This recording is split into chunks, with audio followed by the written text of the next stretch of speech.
And blessed din kayo in terms of your kabuhayan guys, kasi nakikita natin na nagpo-progress. Yung mga dasal nyo guys, no, yung mga hinihiling nyo sa taas, your wishes are being granted, your prayers are being answered, mga kapiksi. Kaya dito sa lupa, unti-unti mong mararamdaman yung paggalaw, yung movement, yung progress, no, sa buhay mo. Unti-unti yan, pero parang magiging tuloy-tuloy siya, guys. And parang feeling ko unstoppable yung energy nyo. Ibig sabihin ng unstoppable guys, walang makakapigil.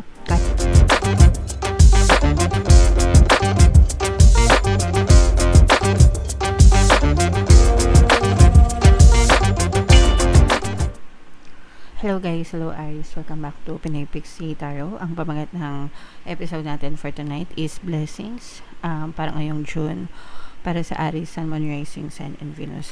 So, ito ay panibagong serye mga kapiksi dito sa ating channel. Every month gagawa na tayo ng ganitong klaseng episode. Titingnan natin yung mga potential na blessings na pwede nyong maranasan every month. Tapos yung mga balakid sa mga blessings na yun kung may mga negative energies mga kapiksi. Okay? So, abangan nyo yan every month guys. So, unahin natin tong deck na to guys. Ito yung mga angel messages para sa inyo mga kapiksi.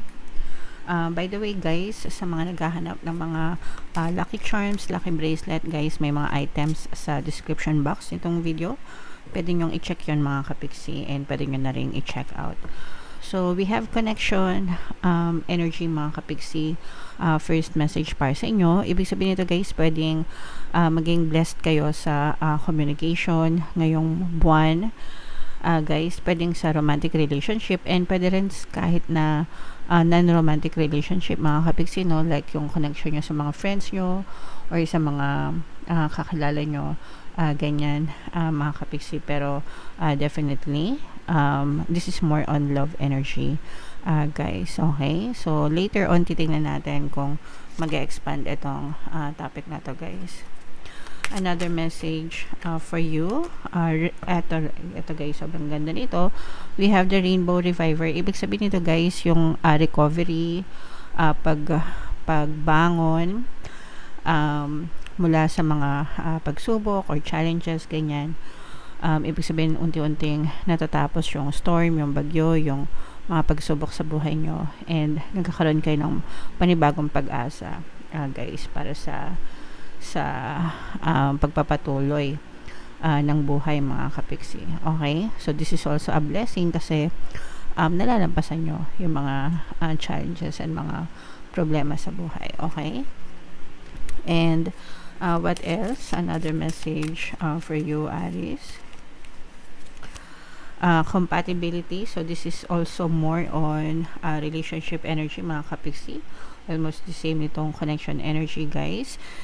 If meron kayong mga partner or specific person, ibig sabihin pwedeng blessed yung relationship nyo, very compatible kayo, or nagkakaintindihan kayo mga kapiksi, no?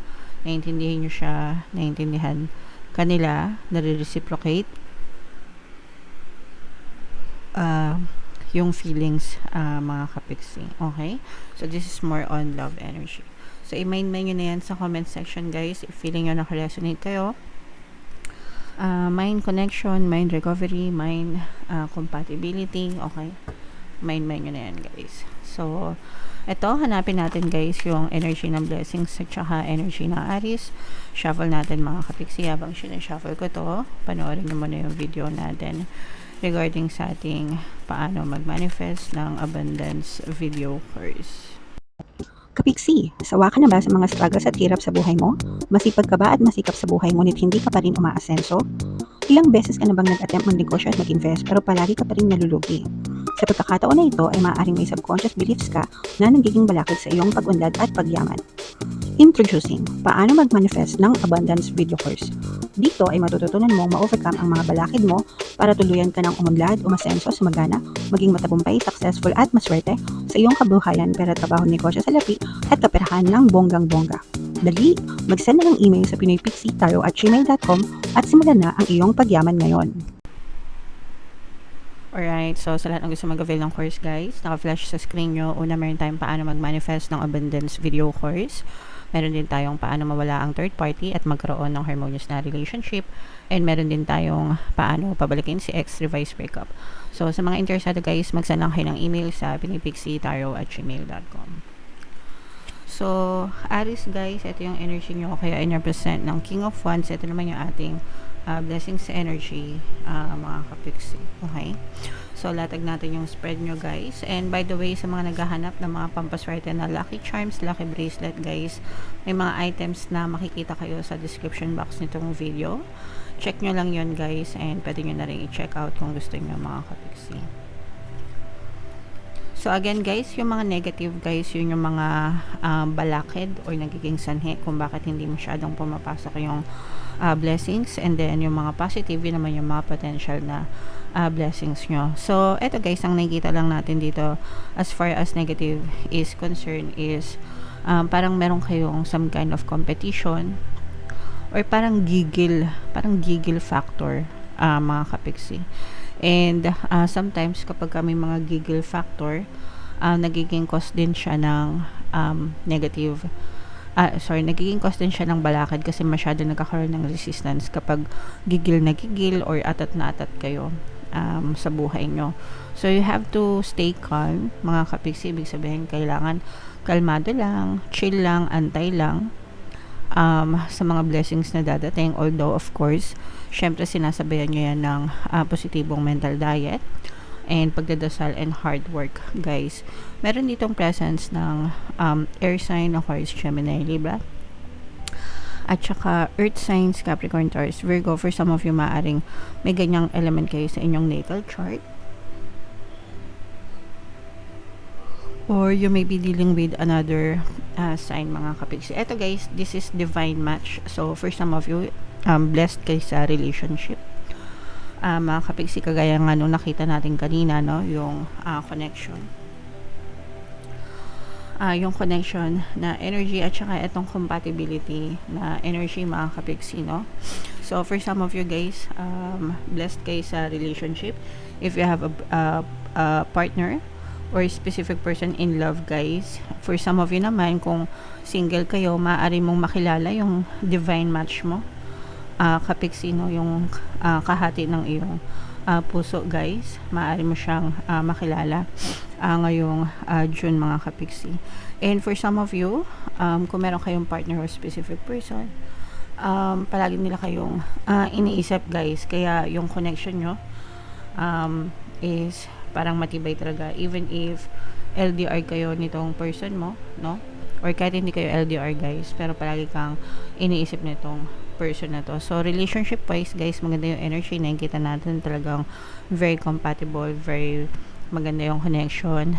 And again, yung sabi ko nga guys, pwedeng nakikita nyo yung divine match nyo.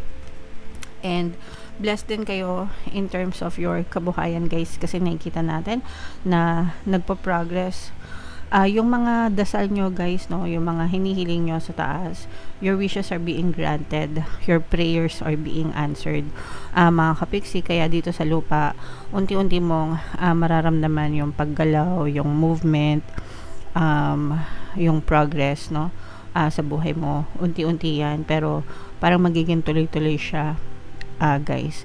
And parang feeling ko unstoppable yung energy nyo. Ibig sabihin ng unstoppable guys, walang makakapigil kahit na may mga competition na harapin kayo. Mga kapixie, ma-overcome nyo din ito guys, kasi mas malakas yung energy nyo, mga kapixie, ng tuloy-tuloy na biyaya guys. Okay, so the universe will pour its blessings guys. Ibig sabihin ibubuhos yung biyaya, no? Ayan, no, kung nakikita nyo, di ba? Ibubuhos yung biyaya, yung blessings sa inyo, para magtuloy-tuloy yung agos ng buhay nyo, mga kapixie. Okay? Alright. So, yan, i-mind-mind nyo na yan. Ayan, guys, so, kashing-kashing ito. So, you will be rewarded with plenty of money, or kung hindi man plenty, at least money. Guys, pero pagdating sa usaping pera, it's not even a question. Tuloy-tuloy yung magandang pasok, yung magandang daloy ng kaperahan sa inyo. Magiging payapa and peaceful din yung inyong pamumuhay, mga kapiksi. Syempre yung peace, blessing yan guys, no? Kasi marami ng kaguluhan sa mundo. Kapag ikaw ay peaceful, payapa, talagang pinagpapala ka guys, okay? For some of you, this is an energy of love. Again guys, no, sabi ko nga, for some of you, talagang blessed kayo sa connection, sa love life. You might even be meeting your divine match, pero ito talaga guys, nakita natin even kanina na nag-uumapaw yung love energy nyo.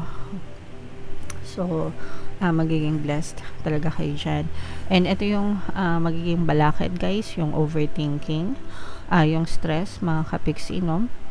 So maaring nai-stress lang naman tayo guys if we keep on thinking about negative situation over and over again. Ibig sabihin, pag palagi tayo nag-iisip ng nega, guys, natural ma-stress tayo. So, kung ayaw nating ma-stress, huwag natin isipin yung nega, mga kapiksi, kasi hindi naman yan makakatulong sa inyo. If ever may hirapan lang kayo, mga kapiksi. So, kalma.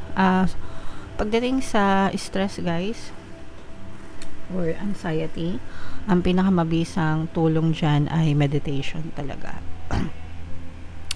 So, try nyo mag-meditate guys, even once a day. Kung medyo malakas or mataas yung stress level nyo. Dito sa channel natin, meron kayong makikita na Tagalog guided meditation, pampawala ng stress and anxiety.